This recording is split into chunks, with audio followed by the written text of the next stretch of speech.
Your heartbeat tells a story, and the heart sound recorder helps you hear the story more clearly. Every Wednesday, I release a video about unique ways that we can look at the heart and learn about what our heart needs. And there are many, many, many practitioners across the country who I know who have access to this heart sound recorder. And we've learned some really interesting things over the years as to what powerfully impacts the way these sounds look through nutrition. Now, it's not only nutrition, but in this video, I'm going to share with you my personal 7-point inspection when I look at a scan and a couple of ideas of what I encourage people to try if it's not perfect. So let's take a look at what this looks like. Now, for those of you who are not in the Dallas-Fort Worth area and haven't done this in my clinic, at the end, I will share with you a resource where you can find a practitioner near you who can do this for you, because this is really interesting and really kind of fun to see how quickly your heart can respond to nutrition. But this is the goal. When I listen to my heart, I want it to look just like this. And what I mean by that is a really powerfully high first sound, all that blood being rushed out into the body from the heart, and a nice tight first sound. And then I want it to be flat between the first and second sound, and then flat again. So I'm going to go through the 7 points that I look at for this heart sound and what that means to me. The first thing I'm looking at is the height of that first sound. I want this to be twice as high as a second sound. It's very simple, a 2-to-1 ratio. When I see that it's not as high, I just know that there's not as much power there as I want it to be, that there's some kind of stress on the heart. Now, there are a couple of things that I have personally found to be the most effective in changing that and restoring it if it's not as high as I like it to be. And that is something I talk a lot about in their smart tissue repair products, specifically for the heart and muscle, or smart tissue support, let's call them. They're called protomorphogens. There's something called cardiotrophin PMG from a company called Standard Process. If you have a heart sound recorder, you're very aware of who that company is. But that is my first thing that I look at when I do this. Now, in full disclosure, it's something I take before I work out every day. It's something I take to kind of protect my muscle. But there's another product that I find is even better sometimes, and that contains the cardiotrophin PMG, but it also has other nourishing factors for the heart, and it's called Cardio Plus. Fascinating product. I've done a whole video about that product. But just a couple of weeks ago, I had a gentleman who came in, and this whole thing was just nothing but squiggly lines.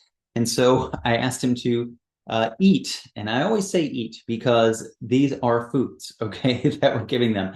I had him eat 10 a day for a couple of weeks. Now, I also had him take another product because I wanted to bring a little tone, and I'll talk about that too.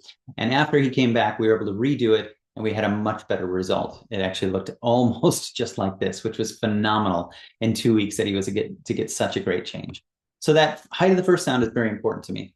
The length of the first sound is the second thing I look for. Now, there's a way to measure this on the heart sound recorder, and they'll be able to tell you exactly how long this is, and you want this to be 0.12 seconds. That's as long as you want it to be, pretty much. And that's because you want to effectively and efficiently get that blood pumped out, and you don't want it to be lollygagging around. You want to make sure that it's not taking too long and taking too much energy, is too much work.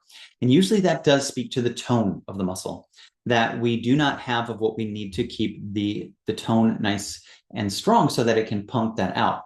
And that's the other piece I was talking about that we gave that individual, something that is very robust in vitamin B4, another entire video I go into. But if you're going to do this with whole foods, those foods that I would suggest would be number one, beef liver. If you're a vegan, I would say nutritional yeast. Usually you need a lot of that, but you can also find it in rice bran. Just make sure it's organic, and from wheat germ. And again, I go into that whole story in that other video. So I'm going to move on here just to keep going through these points. And usually that helps us bring it back. Now, you want to check it in all of the sounds, in all of the listening points. There are 4 listening points that we're looking at. We're going to be looking at the mitral listening point, which is going to be over here, the tricuspid, which is over here, the aortic, and the pulmonic. Now, I did look like I just kind of genuflected, but the heart deserves that kind of respect. So when you listen, you want to look at all of those sounds and make sure that they're all 0.12 seconds, because you don't want to shortchange any part of your body. After that, I look to see, are all the sounds there?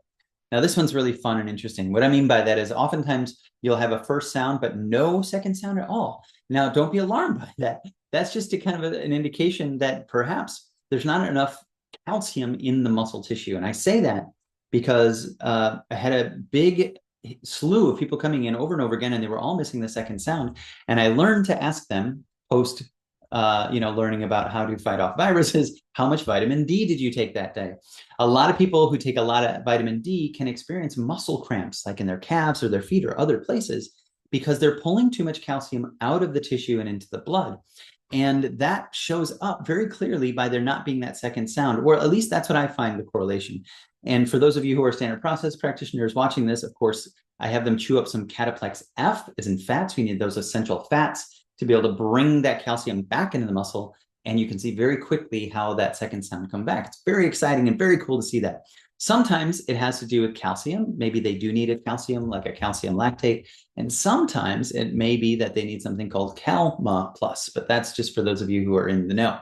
Okay, after I make sure that all the height is right, the length is right, are all the sounds there, I look for all the peaks, meaning these 3 peaks here. Sometimes, as you'll kind of see it here, you'll have a really good one peak, but the others will be really low. Now, this is where I would love some feedback from other practitioners around the country who are using this. I have found that when I examine their diet, they seem to be completely missing vitamin E. And so I usually have them chew up some Cataplex E for the vitamin E, which also, it's a whole food version of that, or sometimes wheat germ oil. Shocking how much that is missing from the standard American diet. And that tends to be what resolves that for me. Now, I may hear some great feedback in the comments about other things there as well.